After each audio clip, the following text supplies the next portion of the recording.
Ayan, hello mga ka-agriners, Adinlothi Agriner Snake, at mayroon na naman akong papakita sa inyo. Ito yung hindi rin natin napapansin na sila pala ay nakakatulong sa ating mga alagang manok. Ito ang tinatawag na the Black-Nip Oriole. Tara, papakita ko sa inyo. Mayroon siyang mga bibi rin, nandito sa taas. Tingnan natin. Yung mga Black-Nip Oriole. Oh, Black-Nip Oriole nandito sa taas. Saan pa yan mga ka-agriners?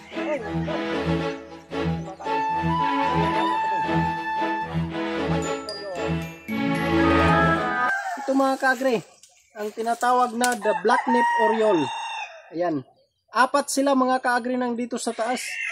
Ito yung mga ibon na hindi natin napapansin na sila pala ay nakakatulong sa ating mga alagang chicken kasi tinataboy nila yung Philippine Eagle at saka Raven.